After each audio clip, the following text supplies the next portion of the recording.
আজ ঘুম থেকে উঠে দেখি মা করছে মাছ রান্না। এটা দেখার পর আমি চলে যাই ভাগ্নির স্কুলে। তবে যাই হোক, সেখানে কিছুক্ষণ ওয়েট করাতেই তারপরে হঠাৎ করে স্কুলের গেটটা খুলে গেল আর ভাগ্নি আমার ছুটতে এসে আমার হাতটা খপ করে ধরে নিল। ভাগ্নির সাথে গল্প করে চলে আসি বাড়িতে, আর বাড়িতে করেছিল সুজি, আর সুজিটা খেতে তো আমার দারুণ লেগেছে। ঠিক তারপরে দেখি বাড়ির মধ্যে কিছু কাঁচা আমও রয়ে গেছে, আর এগুলোকে আচার করবো না সেটাতে একেবারে হয় না। তবে আমি তো কনফার্ম আচার আমি তৈরি করতে পারবো না। তো মা আমার বলছে তুই আমার আইটেমে কর, তুই একেবারে আচার করা শিখে যাবে।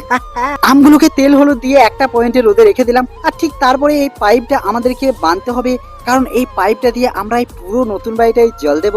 সত্যি বলতে অনেকদিন পর একটা নতুন বাড়ি করছি তো, তাই মনের মধ্যে একটা আলাদাই শান্তি পাচ্ছি আর একটা আলাদাই খুশি। কিন্তু সেখানে পাইপটা ফিট করার পর হঠাৎ করে আমি জল দিতে গেলাম, কিন্তু তারপরে আমার চলে আসে ছোট্ট ভাই। এই ভাই বলছে আমি তোমাদের বাড়িটা আজকে জল দিয়েই ছাড়বো। আর বিকেলের দিকে দেখি আমাদের পাড়া দিকে একটা ছোট্ট ছাগলের বাচ্চা চড়ছে, আর যেটাকে আদর করতে করতে আজকে মিনি ভ্লগটা শেষ করলাম।